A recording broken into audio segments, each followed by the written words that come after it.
فاطمہ اور حضرت علی ایک روز صبح کے وقت سیدہ طیبہ طاہرہ حضرت فاطمہ رضی اللہ تعالیٰ عنہا اپنے گھر کے کاموں میں لگی ہوئی تھیں کہ اچانک حضرت علی آ گئے۔ حضرت علی نے آ کر کے کہا، حضرت علی کے آتے ہی کہا کہ لگتا ہے میری طبیعت ٹھیک ہو گئی ہے جو اس طرح گھر کے سارے کام کر رہی ہو۔ حضرت فاطمہ نے کہا، ہاں میں نے سارے کام کر دیے، کپڑے بھی دھل دیے، بس آپ کا عمامہ رہ گیا ہے، اگر ہو سکے تو یہ عمامہ دے، میں اسے بھی اپنے ہاتھوں سے دھل دوں۔ حضرت علی نے وہ عمامہ شریف بھی اتار کر دے دیے۔ حضرت فاطمہ نے عمامہ کو بھی دھل دیا اور دھلنے کے بعد شہزادوں کو غسل کرا کر ان کو کپڑے پہنائی۔ آپ جب ان کے بال سنوارنے لگیں، آنکھوں میں آنسو آ گئے، آپ رونے لگیں۔ حضرت علی نے رونے کی وجہ پوچھی تو حضرت فاطمہ نے کہا کہ مجھے ایک خیال نے رلا دیا۔ حضرت علی نے پوچھا، کون سا خیال؟ حضرت فاطمہ نے کہا، اللہ جانے کل میرے بچوں کا کوئی چہرہ دھلے گا یا نہیں، کل کوئی ان کے بال سنوارے گا کہ نہیں۔ یہ سن کر حضرت علی کی آنکھوں میں بھی آنسو آ گئے۔ آپ نے کہا، فاطمہ ایسا نہ کہو، آپ ایسی باتیں کیوں کر رہی ہیں؟ جناب فاطمہ نے جواب دیا، میرا دنیا سے جانے کا وقت قریب آ گیا ہے۔ حضرت علی نے پوچھا کہ ایسا کیسے کہہ دیا؟ تو آپ نے بتایا کہ تہجد کی نماز پڑھ کر میں فجر کی نماز کے انتظار میں بیٹھی تھی، آنکھ لگ گئی، خواب میں مصطفیٰ آئے تھے، فرمانے لگے، فاطمہ بہت دن ہو گئے ہیں، جدائی تمہاری اب برداشت نہیں ہوتی، آؤ اب اپنے بابا کے پاس آ جاؤ۔ اتنا سن کر حضرت علی کی آنکھوں میں آنسو آ گئے۔ حضرت فاطمہ نے شہزادوں کو تیار کر کہا کہ شہزادوں جاؤ مصطفیٰ کی مزار پر میرا سلام پیش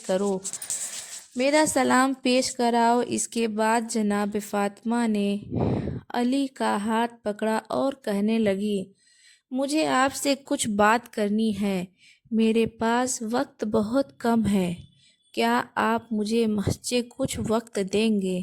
حضرت علی نے پوچھا، کیا کہنا چاہتی ہو؟ نبی کی شہزادی جناب فاطمہ نے اپنا دامن پھیلا کر کہا، میں آپ سے کچھ مانگنا چاہتی ہوں۔ حضرت علی نے کہا، مانگو، کیا مانگنا چاہتی ہو فاطمہ؟ مانگو، کیا مانگنا چاہتی ہو فاطمہ؟ فاطمہ نے کہا، حضرت اگر زندگی میں کچھ خطا ہوئی ہو تو معاف کر دینا۔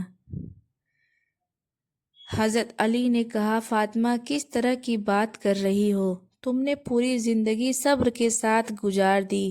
حضرت فاطمہ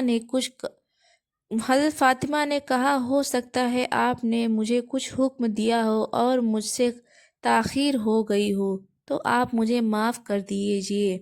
حضرت علی نے فرمایا، اے فاطمہ مجھے یاد ہے کہ تم نے اپنی زندگی میں میرے ساتھ اس صبر کے ساتھ گزاری کی کبھی ایک لقمے کا سوال نہیں کیا، تم نے پابند لگے کپڑے تو پہنے لیکن لباس کا کبھی سوال نہ کیا۔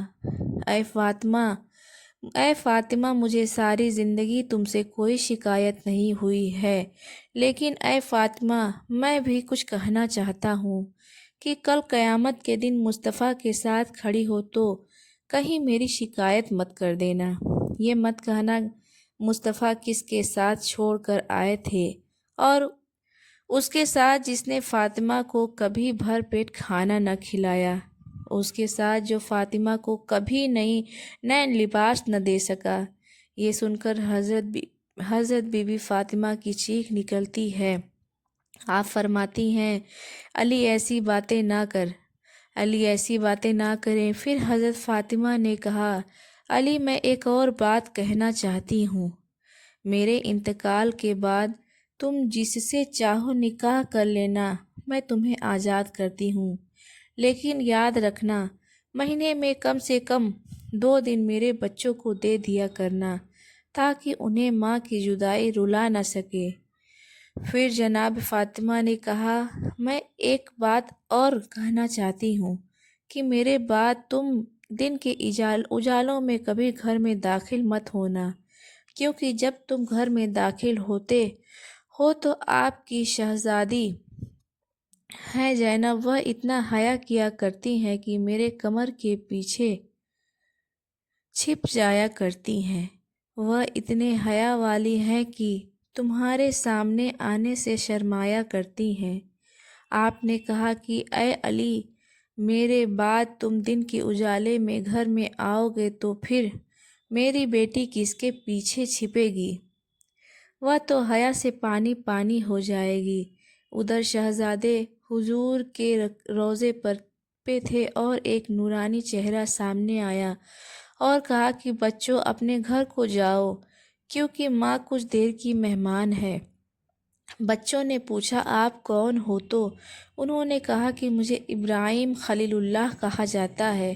بچوں نے کہا، صرف یہی بتانے کو آئے تھے؟ اس نورانی چہرے نے کہا، صرف میں نہیں بلکہ سارے انبیاء، خود مصطفیٰ بھی تمہاری والدہ کی روح کی استقبال کے لیے مدینہ آئے ہوئے ہیں۔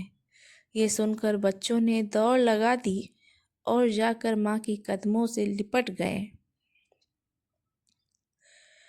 اللہ اکبر۔